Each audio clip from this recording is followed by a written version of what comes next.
नमस्कार, मैं हूं मुमताज़ अहमद। आईपा यानी कि all India progressive politics association, हम मंच है आपका। हम बात कर रहे हैं आज ऐसी शख्सियत से जिन्होंने व्यापारियों के लिए एक लंबा वक्त गुजारा और शहर से लेके गांव तक इन्होंने व्यापारियों के लिए एक मुहिम चलाई, चाहे वो सरकार के खिलाफ हो, चाहे वो जनता से संबंधित हो, और व्यापारियों के हित के लिए अपना पूरा जीवन इन्होंने लगा दिया। हम बात कर रहे हैं व्यापार जिला उद्योग मंडल के जो हमारे प्रदेश अध्यक्ष है रवि साहब। हम चाहेंगे रवि जी की आईपा के बारे में आप दो शब्द कहें। धन्यवाद। आईपा चैनल मैं कुछ दिनों से देख रहा हूँ, क्योंकि अधिकतर व्यक्ति मेरा प्रदेश के दौरे में भी लगा रहता है। लेकिन मैंने देखा इधर इस समय जब मैंने आईपा के आपके चैनल देखा तो दो विशेष बात देखी। एक तो यह है कि अन्य चैनल जो गोदी में बैठ करके प्रशासनिक जिसकी सरकार है उसकी गोदी में बैठे हुए हैं, और आपके चैनल में निष्पक्ष बात देखने को मिली। ये बहुत बड़ी बात है और इसमें आप लोगों के आपके पूरे टीम को मैं बधाई देता हूं कि उन्होंने संघर्ष करते हुए एक लंबे टाइम पर अपने चैनल की पहचान एक अलग बनाई।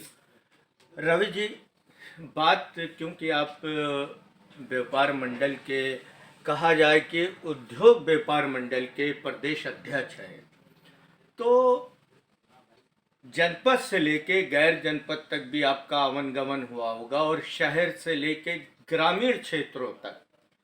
तो ग्रामीण क्षेत्रों में व्यापारियों की क्या दशा है, और क्योंकि कोरोना काल से निकल के व्यापारियों ने अपना व्यापार शुरू किया, तो वर्तमान की स्थिति अब क्या कह रही है, चाहे शहर हो चाहे ग्रामीण क्षेत्र। हाँ, ठीक है। मैं चूँकि एक लंबा वक्त गुजरा, 35 साल से व्यापारी राजनीति कर रहा हूँ। आज व्यापारियों के मान सम्मान की रक्षा को देखते हुए मुझको इस कांटों भरे ताज में व्यापारियों ने बैठाया। अक्सर हमारा अन्य जनपदों में भी जाना आना होता है, और ये चूँकि मेरा गृह जनपद है और मैं यहाँ आया हुआ था, चूँकि अभी 2 दिन पहले यहाँ हमारे कस्बे में एक चुनाव था 7 तारीख को, तो मुझे आना पड़ा। ग्रामीण क्षेत्र की बात करें तो रोड की बात हटा दीजिए, ग्रामीण के गांव के अंदर हम चलते हैं तो गांव के विकास को लेके कितना विकास अब तक आपने देखा, और वहां भी व्यापारी होंगे गांव के अंदर, तो उनको जहां पे रोड नहीं बनी है तो उनको किस तरह की दिक्कतें उठानी पड़ती हैं। बहुत अच्छा प्रश्न आपने पूछा। मैं आपको बता दूं, क्योंकि व्यापारी राजनीति करते मुझको 35 साल हो गए। ग्रामीण अंचल का ये व्यवस्था है कि प्रधानों के पास भी जो पैसा आता है, ब्लॉक प्रमुखों के पास भी जो पैसा आता है, जिला पंचायत के द्वारा भी आता है, केवल फॉर्मेलिटियाँ होती हैं। सड़कें बन जाएंगी, ग्रामीण मुख्य सड़क से जोड़ने के लिए ग्रामीण अंचल तक, उनके गांव तक। पता चला कुछ दिन 5-6 महीने बाद वो उधर सो गई, फिर कोई सुनने वाला नहीं, फिर वो 4-4, 5-5 साल उसी तरह पड़ी रहती है। किसान भी वो परेशानी, व्यापारी तो झेलता ही झेलता है, किसान को परेशानी झेलनी होती है। आवागमन सही ना होने के कारण आए दिन दुर्घटनाएं होती हैं, आए दिन हादसा होता है लूट का। तो ये बहुत बड़ी परेशानी है। आपको बता दें, व्यापारी की गर्दन बहुत कमजोर है। उसका शोषण राजनीतिक दल के लोग भी करते हैं, प्रशासनिक अधिकारी भी करते हैं, अराजक तत्व भी करते हैं, और ये दुर्भाग्य है। मैंने देखा कि अब ये दुर्भाग्य है कि व्यापार मंडल के जो संगठन चला रहे हैं वो भी उसका शोषण करते हैं। तो बेचारा मजबूर है समय को देखते हुए, क्योंकि प्रशासन की तरफ से, राजनीतिक लोगों की तरफ से जो प्रतिनिधि हैं उससे मदद मिलती नहीं है। अपना उल्लू सीधा करने के लिए वो व्यापारी का उपयोग करते हैं। तो ग्रामीण अंचल में भी जो मीडियम वर्ग का व्यापारी है वो सबसे ज़्यादा परेशान है। छोटे तबका का व्यापारी है वो तो किसी तरह गुजर बसर कर लेता है, लेकिन मीडियम वर्ग के व्यापारी के साथ चारों तरफ से परेशानी है। आम लोगों के अपेक्षा प्रशासनिक अधिकारी जो उसके विभाग से जुड़े हुए हैं व्यापार से, वो सोचते हैं व्यापारी के पास करोड़ों रुपया जमा है। हकीकत क्या है कि वो अपने बाल बच्चे, अपने दुकान चलाने के लिए जो कर्मचारी रखे, कोरोना काल में उनको पैसा देने के लिए परेशान हो गया। हाँ, ये आपकी बात तो हम आपको बता दें कि इधर कोरोना काल में दूसरी लहर के बाद और दूसरी लहर के पहले कुछ उठा है, अब फिर कोरोना की तीसरी लहर, तो व्यापारी 24 घंटे झेल रहा है, राजस्व भी दे रहा है लाखों रुपया, उसके बाद उसका शोषण भी हो रहा है, कोई सुनने वाला नहीं है। हम तो देखते हैं कभी कभी प्रशासनिक अधिकारियों में जब बहुत दबाव संघर्ष चौराहे में करना पड़ा तो काम हुआ, वरना सब हाँ ठीक है मैं उसको देखूंगा और फला होगा, ये सब है बातें। रवि साहब, कानून व्यवस्था की बात की जाए तो कभी कभी सुनने में आता है कि व्यापारी लूट लिए गए, व्यापारियों के साथ ये घटनाएं हो गई, व्यापारियों के साथ ऐसा हो गया, तो कानून व्यवस्थाओं पे क्या कहना है आपका? देखिए, ये आए दिन दुर्घटना होती है, लेकिन एक बात तो मानना पड़ेगा कि 3 साल के अंदर आज प्रदेश के हर क्षेत्र में जाना होता है तो दुर्घटनाएं और घटनाएं तो होती है, लेकिन उसमें कुछ कमी आई है, ये मतलब प्रत्यक्ष बात है। और वह एक चीज़ और आपको मैं बता दूं, हमारा जो संगठन है ये किसी राजनीतिक दल से जुड़ा हुआ नहीं है, हम सबके हैं, और हमारे जो पदाधिकारी हैं वो किसी भी राजनीतिक दल से जुड़ सकते हैं, लेकिन जब संगठन के बैठ के बातें होती हैं तो किसी राजनीतिक दल से मतलब नहीं रहता है। तो आज स्थिति 3 साल के अंदर व्यवसाय कुछ सुधरी है पूर्व की अपेक्षा, और व्यापारी तो वैसे भी लूटता रहता है, उसका लूट हो गई, पता चला अभी हाल में आपको मालूम होगा 6 महीने भी नहीं हुए हैं 24 लाख की लूट हुई थी, चोरी हुई थी खालसा मोबाइल में, आज तक उसका पटाक्षेप नहीं हुआ। इतनी बड़ी बड़ी कांड होने के तो बाद इसमें दोषी किसको मानते हैं? नहीं, प्रशासन को पास हमने कहा, अब दोषी क्या, हम व्यापारी तो नहीं पता कर सकते, प्रशासन के पूरा पावर है। उसके बाद भी उन्होंने कहा देख रहे हैं, बांग्लादेश चले गए मोबाइल सेट और नेपाल चले गए, इस तरह टाल टमोल की बात कर देते हैं।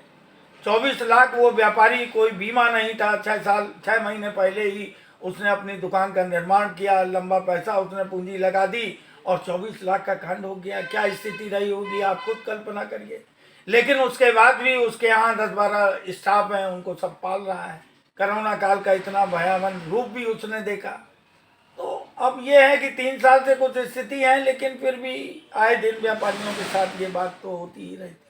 रवि जी, अभी आपने एक शब्द इस्तेमाल किया कि हम व्यापारियों को राजनीति से मतलब नहीं होता, लेकिन आप भी एक भारतीय नागरिक हैं और वोट देने का अधिकार रखते हैं, तो आपके हिसाब से थोड़ी सी राजनीति पे चर्चा करते हैं, तो आपके हिसाब से जनपद में कैसा प्रतिनिधि होना चाहिए? देखिए, खाली जनपद की बात नहीं, पूरे प्रदेश की बात मैं भी कर सकता हूँ, लेकिन आपको बता दें कि ये व्यापारी राजनीतिक दल का मंच सजाते हैं, उनके स्वागत सत्कार में भी लगे रहते हैं। दुर्भाग्य है जब राजनीतिक दल जीतने के बाद जब अपने वहाँ लोकसभा या विधानसभा में जाते हैं तो जिन्होंने इनकी मदद की उन्हीं को चोर ठहरा देते हैं। जो व्यापारी 24 घंटे में अपने परिवार को समय नहीं दे पाता वो चोरी क्या करेगा। लेकिन ये दुर्भाग्य है, क्योंकि कुछ कोशिश की गई, जैसे अभी योगी ने महीने में एक बार बैठक व्यापारियों के साथ लेने के लिए पुलिस अधीक्षक महोदय को हर जिले में रख दिया है, बैठकें होती हैं, हमारे व्यापारी पदाधिकारी वहाँ जाते हैं, अपनी जो समस्या नहीं पहुँचा सकते हैं वहाँ रखते हैं। लेकिन अभी आपको बता दें कि राजनीतिक दल की जहाँ तक बात है, हम अपने व्यापारी या पदाधिकारी या जो मिलने वाले हैं कभी उनसे किसी भी राजनीतिक दल के लिए सपोर्ट और ये सब स्टेटमेंट नहीं देते। स्वच्छंद है हमारे व्यापार में, चूँकि व्यापारी की कोई जात नहीं होती है। हमारे जिला अध्यक्ष फरहत अली सिद्दीकी जी हैं जनपद फतेहपुर में, जनरल सेक्रेटरी हमारे यहाँ धर्मेंद्र सिंह जी हैं। मतलब हर जात की वो माला जो मैंने बना रखी है उसमें हर तरह का मोती है। तो आप देख भी रहे हैं, क्योंकि हमारा गृह जनपद है, मैं 35 साल से व्यापारियों की सेवा करने का एक मुहिम है, कुछ संस्कार हैं और ये प्यार व्यापारियों का मिला हुआ है। लगा हूँ इस समय तो मेरी उम्र भी 65 साल की हो गई है, लेकिन जब तक ईश्वर की मंजूरी है, सेवा भाव है, इन व्यापारियों के कर रहा हूँ। और जो हमारे पदाधिकारी हैं उनको भी यही देता हूँ कि आप लोग इतना काम करिए कि जिस जगह हम बैठे हैं उससे ऊपर आप जाएं। बहुत बहुत धन्यवाद रवि साहब। एक आखिरी सवाल है आपसे कि आईपा के बारे में कोई मार्गदर्शन आप देना चाहते हैं तो वो आप। मैंने शुरू में बताया कि मैंने अभी कुछ समय आपका चैनल देखा और मैंने ये बताया भी कुछ कि सुझाव की बात कर रहा हूँ कि सुझाव अगर आपके मन में है तो वो दे सकते हैं आप। सुझाव की जहाँ तक बात है, आप समाज की वैसे ही चौथी आंख हैं। आपको क्या बताएं, क्योंकि जितने किनारे से आप बटोर के न्यूज़ लाते हैं मैं आपके चैनल में देखता हूँ। कितनी मेहनत आपके साथ वाले लोग कर रहे होंगे हिंदुस्तान के हर कोने में। ऐसा भी नहीं, ये तो चूंकि विदेश में भी पॉपुलर है। तो हमारी शुभकामनाएं हैं आपके चैनल में। मैंने जो बात देखी कि कम से कम आपका चैनल गोदी वाला चैनल तो नहीं है। तो हमारा सुझाव है, जिस दृष्टिगत से आप बढ़ रहे हैं, हमारी शुभकामनाएं हैं कि लंबे सोपान में आप पहुंचे और एक मील का पत्थर साबित हों। ये थे हमारे साथ रवि साहब, जिन्होंने व्यापारियों के बारे में जानकारियाँ दी और जन जन आईपा के मंच के माध्यम से पहुंचाने का काम किया। मुमताज़ अहमद, आईपा, फतेहपुर।